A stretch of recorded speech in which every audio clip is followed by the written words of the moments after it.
हामी हामी विधिको शासनमा विश्वास गर्छौँ हैन। केही कुराबाट 50-60 हजार किताल 10 किताले जाएर त विधि खोजेर बसिरह। अब तिमी जस्तो सबै खोलेर छ्याप्ने काम गर्न सकिन्न कि कसम कसम भन्छ यार। ओइ म त 1 घण्टा पछि मात्रै होस आएको कि।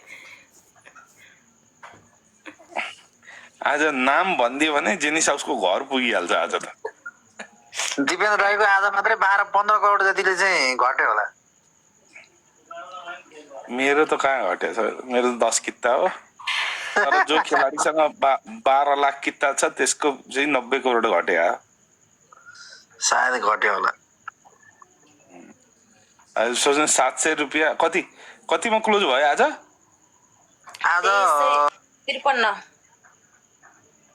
2353 15 रुपियाँ त माइनस सर्किट। 2353 भनेको तपाईको सिधै 31,850 रुपियाँ घट्यो हैन। 850 इन्टु 12 लाख कति हुन्छ? त्यत्रो हिसाब गर्ने क्षमतै छैन मेरो त। मैले त 100 करोड भयो कि क्या हो? मैले फाइनान्समा पनि 10 करोडसम्म हिसाब गरेँ, त्यहाँबाट सकिन गरेर हामीलाई गराएन पढाएन थाहा नै छैन। भयो त्यत्रो नगरौँ ल। 99.6 करोड ल आइसक्यो। अरब भयो, अरब प्लस भयो। अरब प्लस भयो। 1 अर्ब 2 करोड 20 करोड समथिङ। सानको कुरा के हो नि, हाम्रो मार्केटमा पनि एक दिनमा एउटा स्क्रिनमा अरब र प्लस माइनस गर्ने मान्छे भइसक्यो। सानको कुरा यो हो के? सानै भनेर बस्नु तपाईँ चाहिँ। म काट्न सक्छु। दाइले फेरि जीवन हिस्ट्री बनाउने चलन दाइको फेरि। ओ फेरि फर्स्ट टाइम 15% नेगेटिभ सर्किट लागेको, बिचारा पोजिटिभ पनि त्यही लागेको थियो, नेगेटिभ पनि त्यही लागेको छ। अनि आधाको त सुनिजित जस्तो देखिन्छ नि त 10 किताले हैन त के हो न्युज आएको छ। पुरै तिम्रो प्लानिङै गरेर हानेको हो कि। अन्तिम आवरमा हाम्रो सर्किट लगाइसके पछाडि अर्को चाहिँ एमकेटी हान्दियो क्या।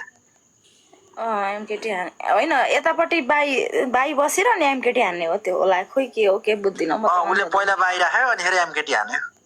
10 केजी ज्यामै एमकेटी हान्यो।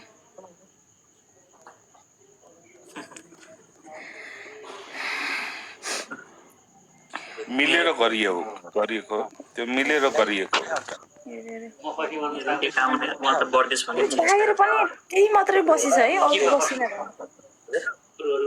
होइन बस्नु नपर्ने त्यो पनि वाइको पनि मिलो मत हुन सक्छ यसमा। मैले पनि त्यही सोचेको छु क्या। यो यति तर बस्नु नपर्ने सजिलो नि खास चाहिँ उल्टा हानेर सुल्टा ल्याउँदाखेरि त त्यहाँ कितै बाँकी रहँदैन त। त्यही त हैन मैले त के बुझ्ने भने यो जो मान्छेले फाले छ नि त्यो किनेको पनि त्यही मान्छेले हो क्या त। हैन त कसरी त्यसले दुईतिर ठ्याक्क मिलायो त हैन र? के हुन्छ त यसको? त्यही त एउटै मान्छेले दुईटा ब्रोकरबाट गर्यो। ओ एउटै मान्छेले गरे हो क्या गर्दाखेरि मैले त्यस्तै बुझेँ। तिमी हेर न, तिम्रो जुन टाइमिङ छ नि त्यो पोसिबलै छैन। 2:59:59 पोसिबल छ? त्यही त भने यो त अति हो नि। होइन, यो त अगाडि नै सेट गरेको थियो होला यार, त्यस्तो त हुन्थ्यो। त्यति सजिलो त हुँदैन हो। हो यो त मिल्दैन हैन। त्यो मिल्दैन हैन, नेपालमा नमिल्ने केही छैन यार। आइपिओ कसरी कारोबार हुन्छ भन त? आइपिओ अब 2200 भएर अब यही पनि कति साथीहरूको 3 दिन पछाडि खातामा चाहिँ सेयर आउँछ भने अब 74 को मैले चलाइरहेको ब्रोकरबाट चाहिँ मेरो चाहिँ आज किनभने पर्सि नै बेच्न मिल्छ। त्यो होइन, अहिलेको नियम हो त्यो। तपाईँको मात्रै होइन, मलाई पनि इन्फर्मेसन आएको थियो। त्यो अहिलेको नियम हो। 2 बजे पछाडि मेरोमा चाहिँ बेच्न मिल्छ। अब कोही मिल्छ मिल्दैन मलाई थाहा भएन। हैन मलाई पनि लाइभ सेयरिङ सबैले गर्दै गरौँ है। बिचबिचमा एकचोटि एकछिन जेन्सामै एकचोटि रोकेर म सबैले एकचोटि माहौल बनाउन साथी सबैले लाइभ